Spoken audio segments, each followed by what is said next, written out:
In a studio, two young women and a young man sit on chairs in a semicircle. The man holds a notebook. Between him and the woman is a small table with a book, 3 glasses of water and a water jug. On the wall behind them, a screen reads, "How do we face up to the environmental crisis?" A conversation with Greta Thunberg and Adriana De Palma.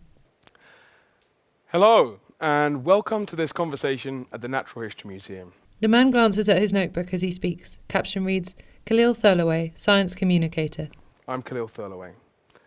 We're in an environmental emergency right now, and it's more important than ever that we understand and improve our relationship with nature before it's too late. The studio has tiered seating occupied by adults and school children. One of Khalil's guests, her hair tied in a ponytail, drinks from a glass.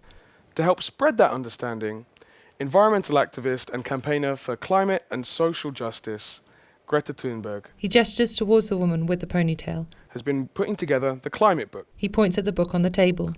a collection of short pieces by leading scientists exploring various aspects of our relationship with nature, and framed with her own writing as well. One of the scientists who's contributed to the Climate Book is biodiversity researcher at the Natural History Museum, Adriana De Palma. Khalil gestures towards the other guest, a long-haired woman wearing glasses sitting beside Greta.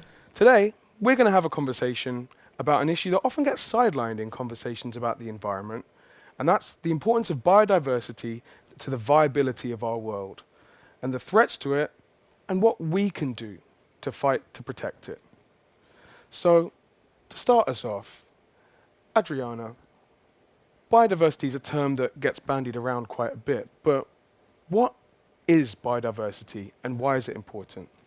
Caption reads, Adriana De Palma, biodiversity researcher at the Natural History Museum. Biodiversity is the variety of life on Earth. So that's everything from orchids to elephants, but also including things like gene diversity in our wild crops, but also in our wild species. It's everything on the planet. And it's often overlooked how much we depend on biodiversity. Biodiversity doesn't just provide us with a really interesting and beautiful place to live, it also makes our planet livable for us. So it provides everything from clean air and water, food and fuel. It can even provide us with medicines and help us with our mental health. And the screen behind him then shows an underwater landscape with green vegetation. Greta, how would you describe the importance of biodiversity to our lives? Caption reads, Greta Thunberg, climate activist and campaigner. We have some kind of tendency when it comes to the climate crisis and similar issues that we separate them and talk about one thing, that this is the climate crisis. It's higher temperatures and more extreme weather events. And then this is biodiversity loss. When we need to talk about them together because they are intertwined, interlinked. We are depending on both of them. They are both are consequences of the same crisis, a larger sustainability crisis that has the same causes. They're rooted in the same mindset that we can exploit people and planet and continue living like there was no tomorrow. And that kind of unsustainable relationship with nature and that extractive relationship has kind of brought us to where we are. So, Adriana, what does biodiversity actually do for us? You said it makes our planet livable, but how? The screen now shows a snowy landscape. Well, as I said, so biodiversity is what provides us with food. So if you like your coffee in the morning or an apple in your afternoon break, all of those things are provided for you because we have pollinator species that are helping to support those crops. When we think about, climate management as well, this is, a natural thing that has been happening because of biodiversity. So think about an earthworm, because they burrow so deep into the ground, that actually helps with water drainage and so protects us against flood risk in a lot of cases. But also, going outside in biodiversity in nature can support your mental health and your emotional well-being as well. So there's, benefits that we can quantify, like crops. We can get more crops because of biodiversity. They're higher quality crops because of biodiversity. Those are things that are kind of obvious. They're goods that we get from biodiversity. And then there's a side of things that is harder to quantify. So the fact that it is beautiful and beauty around us is important for us. It's a cultural asset, but also a mental health asset. Those things are a little bit harder to quantify, but still all really important for us to have a healthy and happy life on this planet. And it's important to note that, you know, when we talk about biodiversity, it's not just the variety of things, but the connections between all those living things as well, and they support each other. So each one that gets taken away weakens the support for all the others around it. And Greta, you mentioned that it's closely tied to the climate crisis as well. Could you expand on that a little bit, please? A photo of a frozen lake with air bubbles trapped underneath appears on the screen. I think it's a kind of strange to say this is what biodiversity does for us. These are the services that it provides. Of course, that's a very important aspect of it. But we forget that humans are also part of biodiversity. We are also a part of nature. So when we talk about biodiversity, we are not only talking about beetles and flowers, but we are also talking about humans and every single species on Earth. And yeah, the connection and biodiversity and the climate crisis and many other similar topics as well are things that individually are terrifying enough and would be devastating enough, but now they are all happening at the same time, amplifying each other. Biodiversity loss, like climate change, the climate crisis leads to biodiversity loss, but also biodiversity loss makes the Earth and the biosphere ecosystems much less resilient to the effects of the climate crisis. So it's like a very negative cycle. For example, in Sweden, where I live, we have lots of monocultural tree plantations, which the forest industry likes to call forests, but mostly tree plantations. And that makes them, when it's only one species and not a healthy ecosystem, it makes them much more vulnerable to, for example, wildfires that also are coming more frequent and extreme because of increased droughts, increased temperature, and so on. So they amplify each other. And then the carbon that is being released from those forest fires also, in turn, makes the climate crisis worse. So it's a very negative cycle. Yeah, and the fact that these problems are so linked makes them really hard to kind of have a simple solution to. A photo of green hilly landscape with a winding road in the distance appears on the screen. And Adriana, Greta mentioned monoculture, these kind of one species kind of tree plantations. What is the difference between that and a more varied forest in terms of its kind of value to biodiversity? A natural system, you don't see a single species dominating. That's not really how the world works. Everything survives in balance. It's developed over millions of years so that all species are kind of surviving in balance. And yes, there's competition that happens, and some species will fail because another one is more dominant. But it's a balanced kind of flow. It's a balanced change. And when you have that balance, you've got a system that's relatively stable. It's not suffering from soil erosion because it's got a diversity of tree species that are supporting the soil at different depths, are pulling up water at different depths. It's got different bird species in there that are spreading seeds from different tree species. So that balance of species maintains a stable, healthy ecosystem that's more resilient to, as Greta said, things like wildfires. So if you think about the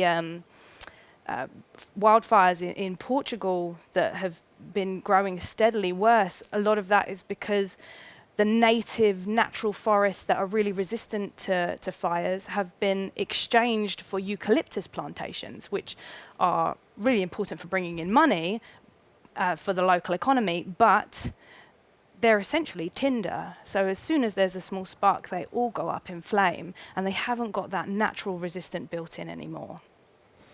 So, Greta, how bad is the current state of the biodiversity crisis? What's the current trajectory? To summarize, it's really bad.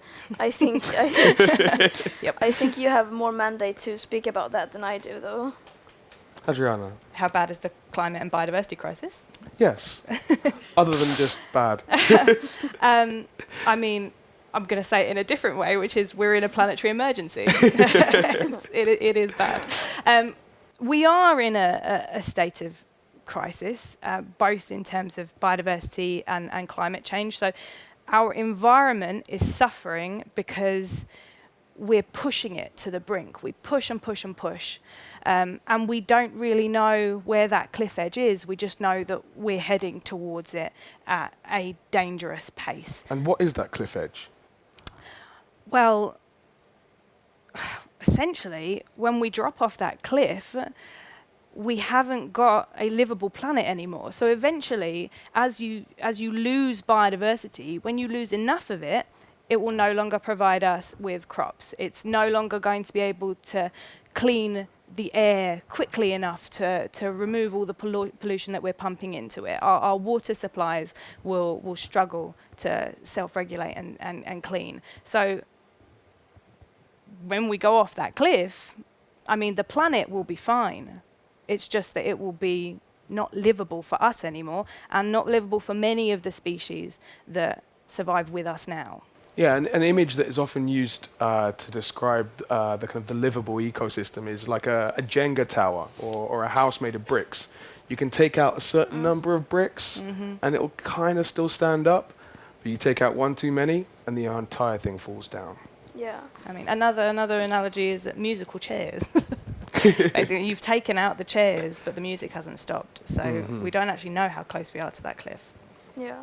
There are, like, as you say, there's like tipping points and negative feedback loops that once we pass them, there might be no going back.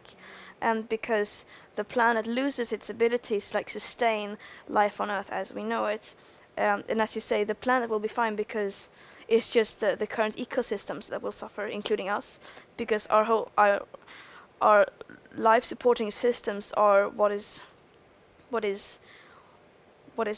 losing its ability to maintain us, and of course that comes into social justice because it's the ones that are already living on the front lines in the most vulnerable positions that will suffer the most. The climate is not just changing; it is breaking down the whole natural world as we know it is destabilizing, and some of us living in like financially fortunate parts of the world might initially be able to adapt to a rapidly warming world, but not for long.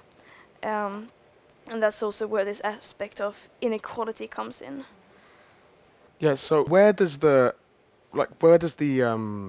understanding of this kind of cliff edge start to kind of influence our policy? Because to really fix the system and to fix our relationship with nature, we need to understand the problem and the causes of it and our ways out.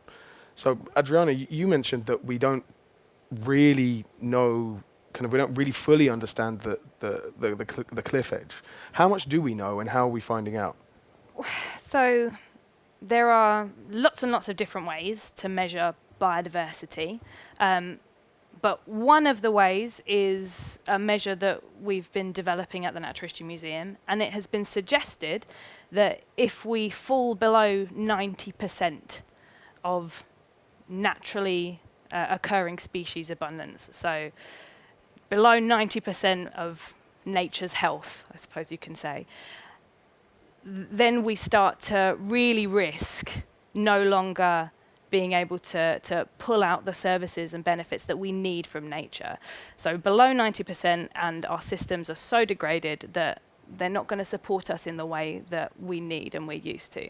And if we think about 90%, the world as a whole, we're already at about 75%. So we're way below that boundary already. On the screen, a man wearing an orange expedition suit holds a tablet and a device shaped like a stick as he hikes across a snowy landscape. And that's the kind of the human-centered kind of view, to be like, this is what we need to sustain ourselves. Absolutely. What about kind of the sustainability of kind of ecosystems more generally? It's kind of one and the same. So a healthy ecosystem more generally is one that's going to provide us with the goods that we need. So it really is about learning to live in balance with nature. It's incredibly short-sighted as humans to degrade nature to pull more and more out of it, because eventually it won't provide us with those things anymore. So I think, thinking about nature in terms of benefits to humans is really just a way to explain to people how important it is, but it's much greater than that. But even if we're thinking more broadly, you've got 1 million species threatened with extinction right now. I mean, that's a phenomenal number of species. We're losing species before we've ever even had a chance to see and record them. So we're losing part of the richness and the beauty of our planet without even, we blink and it's gone. When it comes to the climate, that a safety limit that is often being referred to is that we should not exceed 350 ppm, like CO2 in the atmosphere. That's parts per million, right? Yeah, parts per million. And we exceeded that in 1987. so like, but like, that just shows like how far off we are, and we are still talking about that we will reach net zero by 2050, and then we will try to compensate for our emissions, when we in fact need to compensate for the damage that has already been done, the damage that is happening right now. Because if we're setting these targets and just breezing straight past them, what does that mean? It means a lot of things. It means that. I would say that it means that our main goal right now is not to halt the climate and biodiversity crisis. Our main target right now is to trying to find solutions within this system that will allow us to maintain our current ways of living, our current economics and political structures, without having to change anything. And as long as we are not looking for real solutions to the climate and environmental crisis, we are not going to find anything. And I think we're going to come on to real solutions in a sec. But Adriana, I think we do have some images of kind of deforestation happening. So can you tell us a little bit more about this? Khalil indicates the screen where a time-lapse shows a satellite view of a forest as it disappears. Adriana and Greta turn to look at the screen. Sure. So, I'm sure many of you have seen things like this before. So from satellite imagery, we can see our impact on the planet, and it is devastating. We're still losing about 10 million hectares a year in forest, and I'm not very good at understanding what those sorts of sizes mean. So if my searching is correct, that's equivalent to about the size of Iceland. So we're losing Iceland in forest every year at the moment, and that's actually much better than it was, which is a scary, scary thought. But what we can't see from images like this is the consequences of that deforestation. So I think we've got some images as well that show, so what are we looking at here? A forest map of Borneo appears. On a spectral index, the lowest point is yellow at 20 and the highest is dark purple at 100. The map has few dark-coloured patches. So this is Borneo in the year 2001, and this is that index of, it's a measure of nature's health. So the darker colours are healthier. Exactly. And as you go towards the brighter colours, you've lost more and more of that biodiversity, more and more of the resilience of those ecosystems. Yeah. So unless you're in the super dark area, you're below that kind of safe boundary of 90%. And already you can see that by 2001, we've started encroaching into the natural forests in Borneo and degrading nature. And then we have a later image. Now the map shows significant yellow patches all around the edges of the island encroaching inwards. Which is 2012. So that's not that long after, and already you can see how much more damage we've been doing in such a short period of time by encroaching into that natural forest and converting it into things like agriculture. And these are the monocultures that Greta was talking about. Yeah, when we talk about forests, Greta looks at the screen. Clear cuts and monocultural plantations are considered forests. So in Sweden, where I come from, we often say that we have more forest than ever. But like what It's we define tree as cover. yeah.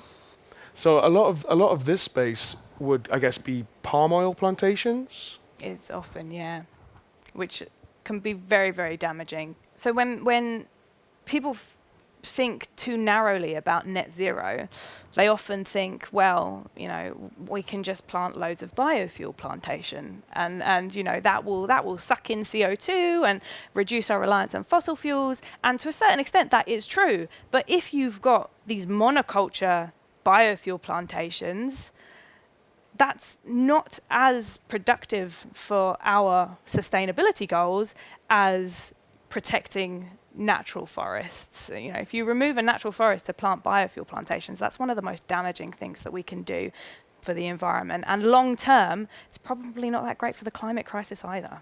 And also, if you're talking about the beauty of nature, as you were before, you know, a monocultural kind of forest is not going to be as full of life and variety as a natural mature forest.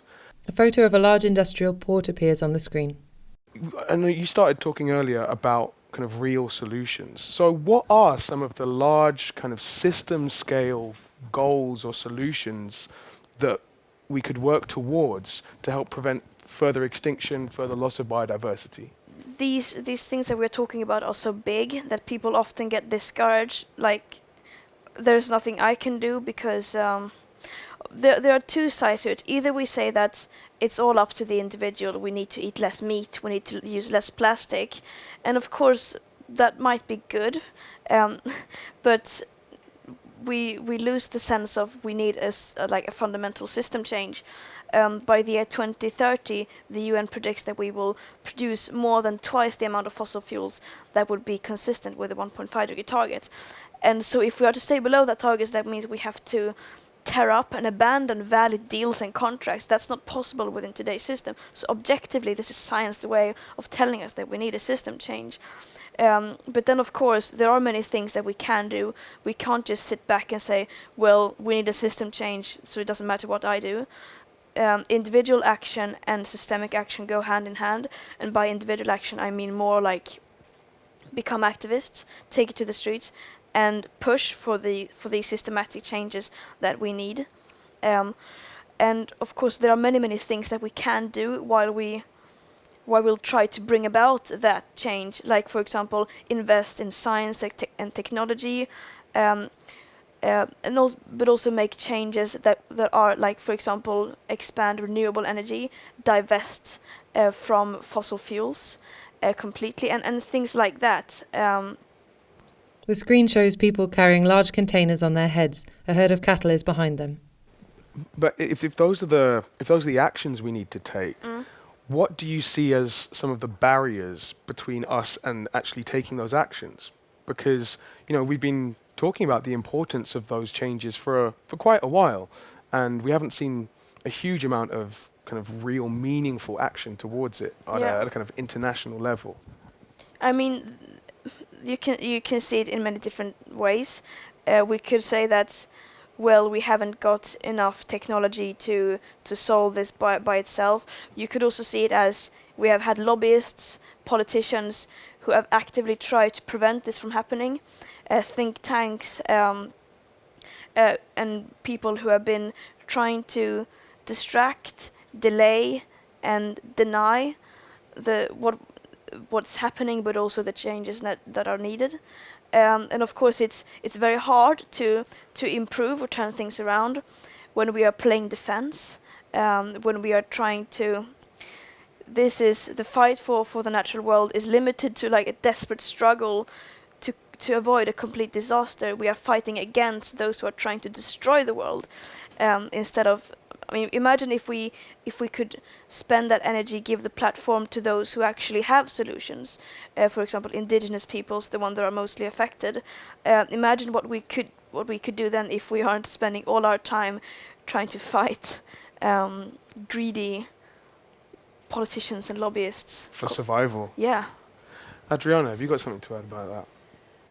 I'm not an economist, but you know, I do agree with Greta that it's really easy to feel like at the moment people are just trying to change just enough so that we can stay with the status quo. We can keep going as we have been. But I think if we actually value the environment, then a lot of the changes will kind of come about naturally. So at the moment, if a company goes out and deforests natural land to expand agriculture, that comes with a really significant environmental cost. But at the moment, they're not paying it, even though that cost is just as real as, you know, the cost of labor or the cost of transporting your goods. It's not those people doing the damage most of the time that are paying the environmental cost. Instead, it's paid, you know, potentially decades down the road, and often by, you know, the poorest and most vulnerable people in our communities. So instead, if we give the environment true value, we'll end up with a system potentially where the polluter is the one who pays, but also some of the poorest communities and the poorest countries will suddenly become much wealthier because they've got such a wealth of natural assets. They're contributing to our climate control. They're contributing to all of the benefits that we need from nature. So I think, you know, actually valuing the environment means we'll see, you know, fundamental changes in our food systems and in, you know, fossil fuel consumption and all of those environmentally degrading practices. So, Greta, Adriana mentioned kind of changing our relationship with nature and making sure that we value it inherently at the start of things. And obviously spreading that message is something that you've been working very hard on. How do you find that? How do you kind of keep that power going? I mean, we are many millions of climate activists all over the world who and so many of us feel from time to time that we are not seeing any changes, nothing is happening, we are still on the wrong path, we are still going the wrong direction, speeding in the wrong direction, actually picking up speed. So it's hard, but you kind of have to remind yourself that we're in this for the long run. At least I never expected this to be something that would be easy, that would change quickly. We are already, people who have been pioneering the climate movement and the environmental movement have been doing so for decades. So that gives you some kind of perspective of where we are. And of course, it's different now, because now it's a full-on existential crisis. Much for every day that we wait, it gets worse and it gets more urgent. But yeah, we're in this for the long run. And I don't know that I think for many of us the things that keeps us going is just the fact that we are doing what is right. For me, this gives me some kind of a sense of meaning and purpose, that I'm doing something that means something.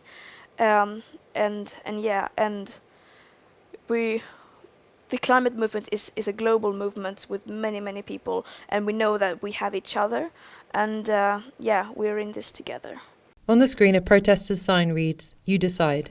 And I think that's a really important point. You mentioned that the environmental movement is a massive movement, and it's all about kind of collaboration and collective action. So, what can young people do to get involved and to help drive this attitude change and system change that we need to protect our environment? Of course, there's a way that works for everyone. Everyone can't participate in the global climate strikes. Everyone don't have the capacity to organize. Everyone is not privileged enough to spend all their free time doing activism. But I feel like those of us who can have some kind of moral obligation to do at least something. And of course that something is up to everyone, what they feel works best for them. We all have a role to play. This is an existential emergency, and some of us have a bigger responsibility and a bigger platform than others, and of course that means that they have to use that. But for some, taking action can just be to talk to the people around you, if you're young, talk to your parents. go to a protest, email or call your like local representative. Of course, that won't be enough for those who have the power to do more, but it's a way to start. For me, it started with I started to like turn off the lights in my home to save energy, and then that led to one thing that led to another thing. We young people need to realize that, I mean, people talk about us all the time, that we are the future, we are the ones who are going to change things. When we are the ones in power, we can improve the state of the world. And yeah, that is probably true, but we don't really have time for that, because the time frame we have for the goals of the Paris Agreement, staying below 1.5 degree, if we want to do that, which really good if we could. That means that we have to change these following years, especially for high-income countries like the UK's high emitting historically. And you mentioned that, you know, people talk about kind of, you know, this current generation of young people as, oh, they're going to be the saviors of our future when they're in power. But there are people who are in power now who don't seem to be doing a huge amount. And that's why we need to force them into taking action. We need to show them that we will not let them get away with continuing like now, because they are doing so because they think that they can get away. And so far they haven't really been held accountable. But more and more people are starting to wake up and see the reality that we face. Adriana, do you have something to add on that? I think I just agree with all of that, that while young people do have a really important voice,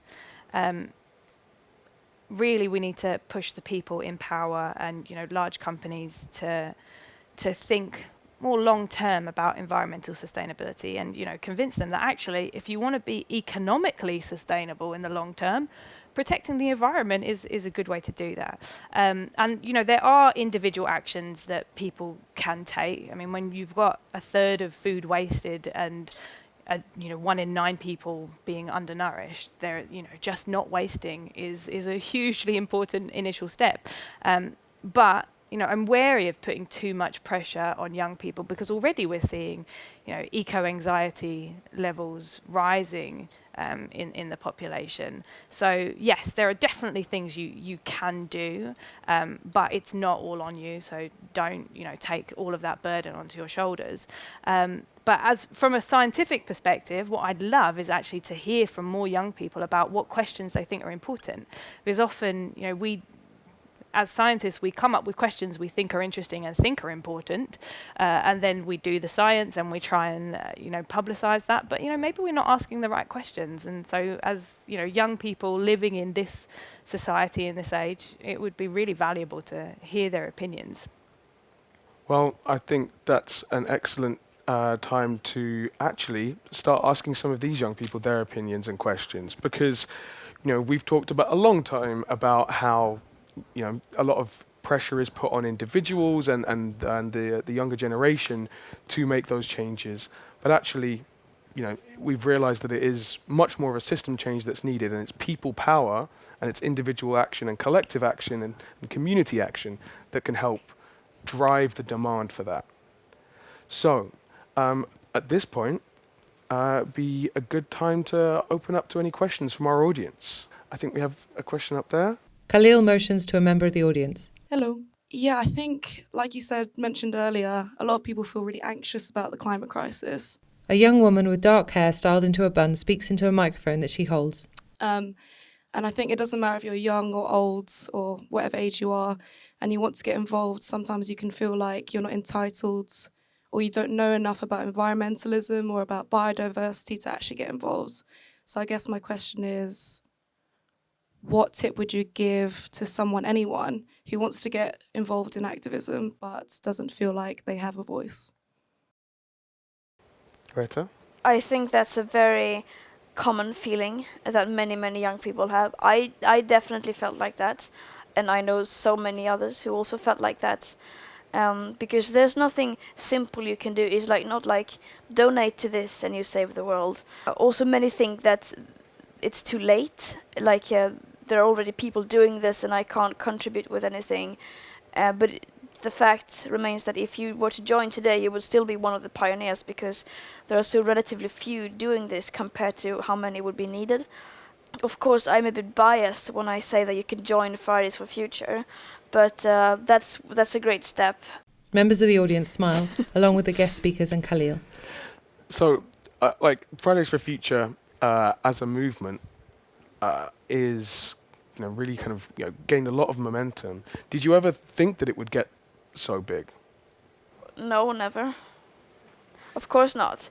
You don't really plan those things. If you could just plan, now we're gonna start a worldwide movement, then these movements would be created all the time.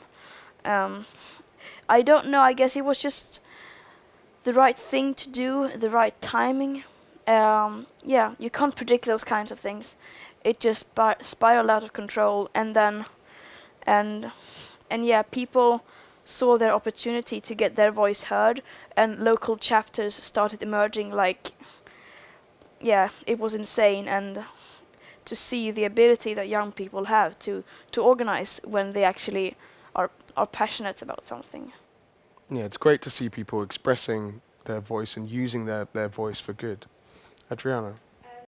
Yeah, just wanted to say that, if you feel like you don't have a voice, absolutely don't. I mean, you live on this planet, you're a citizen of this earth, you have a voice. And if your voice is to say that, I don't know enough about biodiversity loss and climate change to know what to do, that is a valid point to make. And that tells me that maybe I'm not doing my job as well as I could. So that's not on you, that's on us. So, if that's the way you feel, then, come talk to some of the scientists at the museum and learn a little bit more, and hopefully come up with your own ideas of how you can make a difference. But even if it's just to learn a little bit more about the crisis we're in, that's hugely important. Yeah, and scientists are very much human. They might seem like these kind of totally distant aliens in their labs, but actually, they're always willing to have a chat, and they like it when you reach out and you're curious about what they study. Greta raises her hand. Khalil motions to her to go ahead. And also, just to add on the thing that we often don't think that we have a voice, that we can make a difference, and that is of course a very strategic, beneficial way of those in power to maintain the status quo. Because if we think that we can't change anything, then we won't even try to change anything. And if people aren't even trying, then they can, even much more than today, continue to get away with their actions.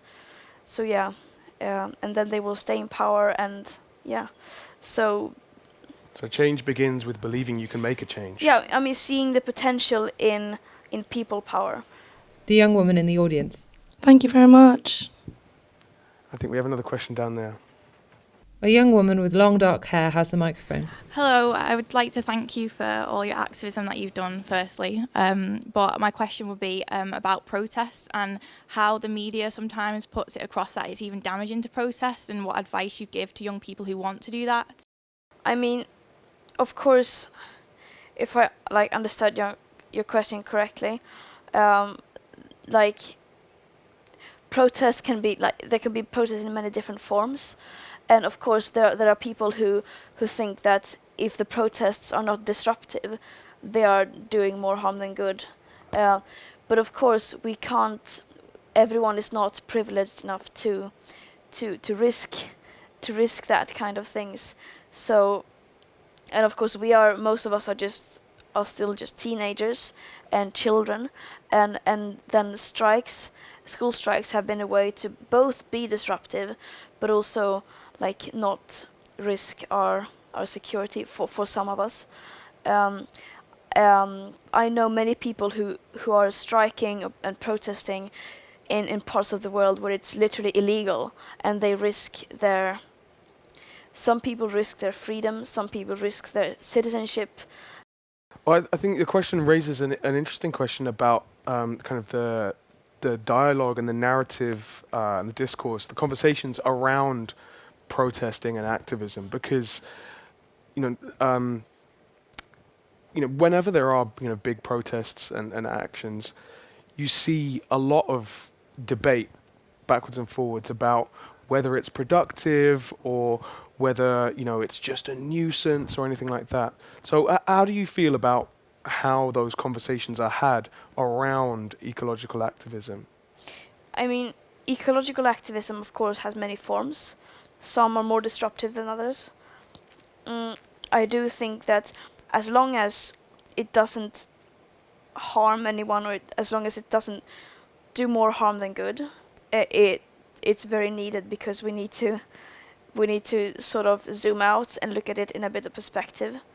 I think it's very easy for us to get kind of wrapped up in our individual worlds. And I think I guess that's also something that has been actively done. It's, like Adriana and you have both been saying, the individualization of responsibility, and also the kind of the individualization of our whole lives means that it makes it hard to see the bigger picture. Yeah. Adriana, did you have anything to say on that?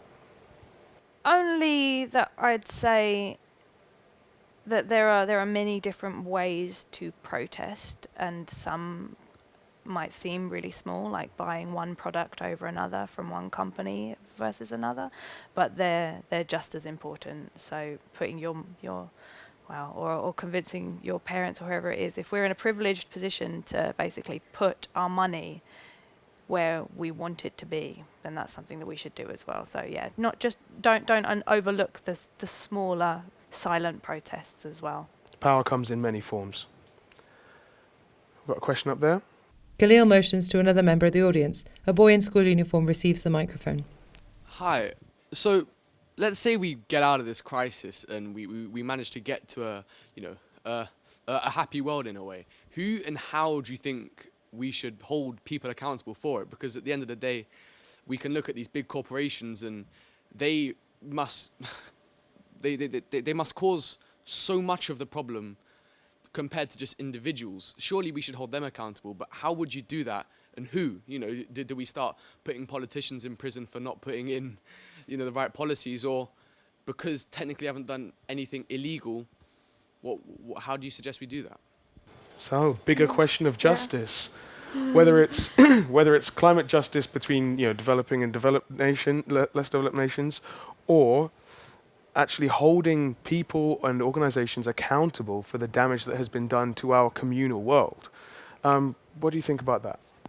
I mean, obviously we're not there yet in the debate, and I guess it's hard to sort of visualize some future and how that would be done, because I don't know how that future would look like. But I definitely think that they need to be held accountable. The high-emitting nations, corporations, billionaires, because obviously even if their actions have been completely legal, it has been so destructive. And I hope that in the future we will be able to see that. We have at the moment don't have any laws or restrictions that are long-term protecting us from this ongoing self-destructive greed that is bringing us to the edge of the cliff. We don't have anything like that that's protecting us, so we need to form that. And I have no idea how we will do that. I don't think anyone knows exactly how. So that's something that we need to come up with on the way, and we need to listen to the people who have been the mostly affected, and how and in order to find mutual ways forward. I guess one of the challenges with that is, under our current system, the people and organizations that have accumulated a lot of resources from this extractive relationship with nature, that those resources and that money allows them to insulate themselves from the consequences in a lot of ways. Yeah, exactly. And that gives them even more power and even louder voice, and in order to delay the necessary changes. And that the amount of in more developed countries, for a long time we have been arguably somewhat isolated or insulated from some of the consequences of the ecological and the environmental crisis. But as the crisis deepens, the level of privilege that it takes to avoid the consequences of our long series of mistakes is getting higher. but there's still a layer at the top that is insulated by wealth. No, I mean, like, not only insulated from the consequences, but also from accountability. They shield themselves in, and as long as the level of awareness is so low as it is today, they are able to get away with it. Unfortunately. Yeah. Adriana, any thoughts? I think the time is swiftly coming to an end where there will be insulation from those consequences, because not only are now some of the wealthier nations seeing, more extreme climate events that are impacting, their wealth and their people, but we're also seeing a huge increase in climate refugees. I mean, since 2010, I think we had over 20 million people displaced because of climate change. And, by 2050, that's going to go up to about 1.2 billion, apparently. So even those areas that are insulated right now, and because, it's easy to forget about the consequences of your actions if they're happening half a world away. It's coming here too. So I think, when the consequences arrive at your front door, Exactly. accountability is hard to avoid. Yeah. Khalil turns towards the audience. We have another question down here. Hey, thank you. Just talking about the Paris Agreement and what we have to do to meet it. Another young, dark-haired woman holds the microphone. How hopeful are you about COP27, and do you think it's going to deliver what we need? So, for a start, for someone who might not know, what is COP27? And then we'll answer the question. Yeah, every year the UNFCCC has the Conference of Parties, where high-profile people gather in one place in the world to negotiate and try to find, increase their ambitions to the climate crisis. I mean, that's the thought, at least, but not in practice. In practice, it's more like a greenwash festival, where people with a lot of power fly to say that this is what our country is doing, and then many countries still try to block any further ambition. So as it is now, I don't. There won't be anything. There might be some small symbolic victories that they use in order to be able to have something to celebrate, while at the same time in the background they are continuing in the wrong direction. I mean, as it is designed now, it is not supposed to solve the climate crisis as it is, because as I talked about before, we are only trying to look for solutions that are possible within this current system, and as long as they are so I mean, corrupt, basically, they won't be able to find anything. Adriana? So we've also got a Conference of the Parties for Biodiversity coming up at the end of this year, and it doesn't get as much coverage as climate, unfortunately.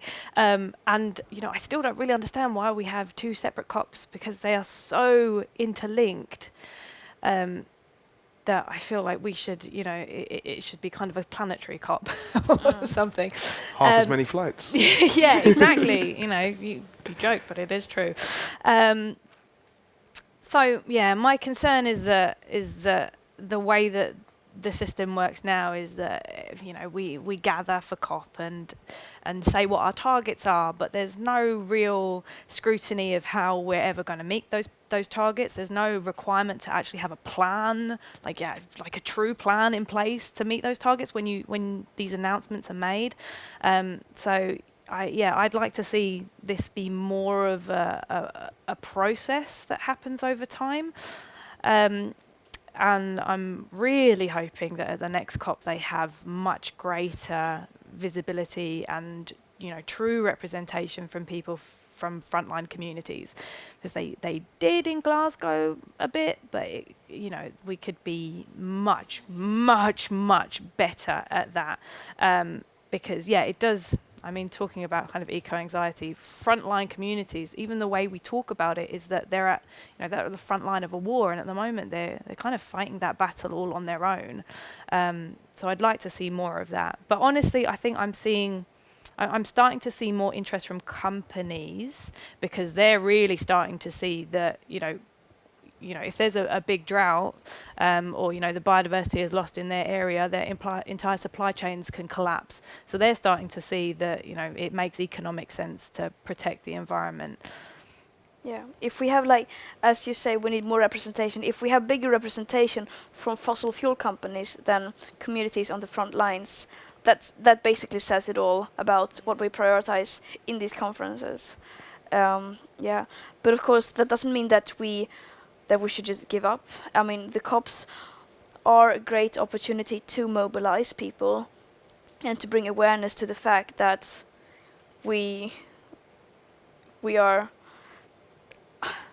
speeding in the wrong direction.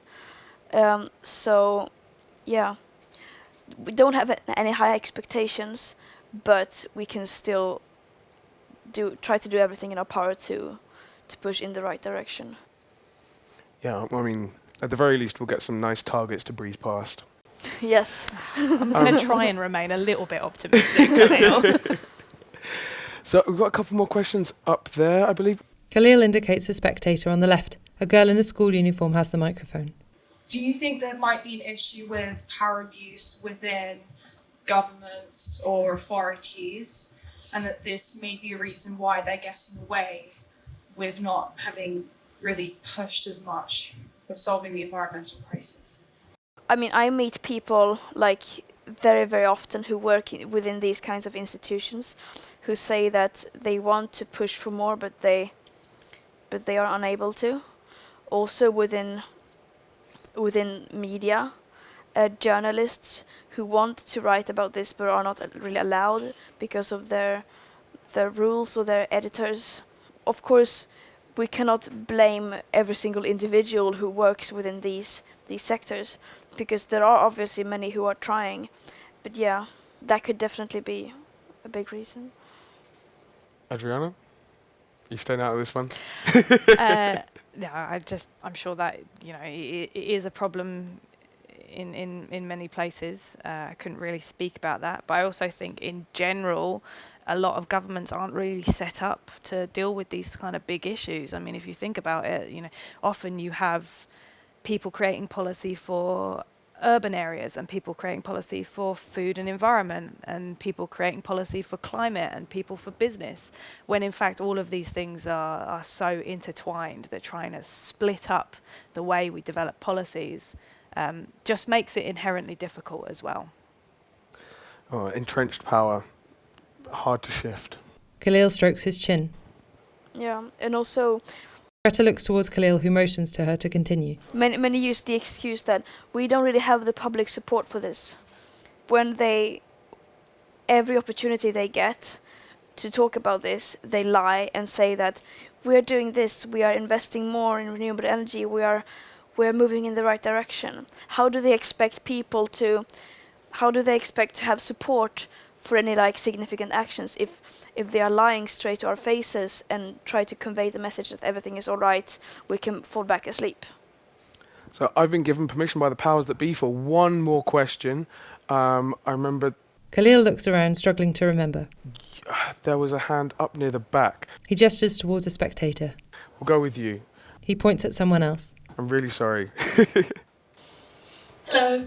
Hello. Hi, thank you for granting me one more question. I want to ask that if governments were to act, what do you think that they could do to encourage companies to be more carbon neutral or even negative?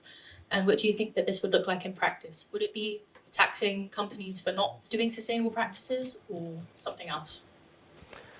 How can we move the levers of capitalism? Adriana? I really think it's about making sure that the environment is valued. So that should be a cost that the companies have to account for. And again, conversations that I've been having with some companies suggest that they are already thinking about that. So, we might not need to go down that route necessarily. I think, you know, we probably should, but they are already starting to realise that, you know, when your product is based on the environment, which, you know, the vast majority are, protecting the environment is in your best interest as a company. So I think getting that message across to them is, you know, it's a process, but I think we are getting the message across, and they are starting to consider that in their kind of long-term business plans. It's not always just about, you know, sustainability or greenwashing or anything like that. It's actually, you know, for the environment, the economic viability of their business, they have to protect the environment, and they are thinking about that. So Greta, carrot or stick? I like carrots, but but yeah, as you said, there are of course some companies that that are starting to realize that it's more beneficial for them to prioritize the environment. And if we had like hundreds of years to solve this crisis, that would be like great. But as it is now, we don't really have that time.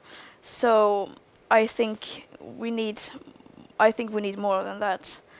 Yeah, no, I would agree with that. I think so. Even in our research, we've found that if we wait 10 more years to try and deal with this biodiversity crisis, it's going to cost like double the price. Like we don't have the time or the money or the land really to be able to wait to solve these problems. It's urgent that we fix it now.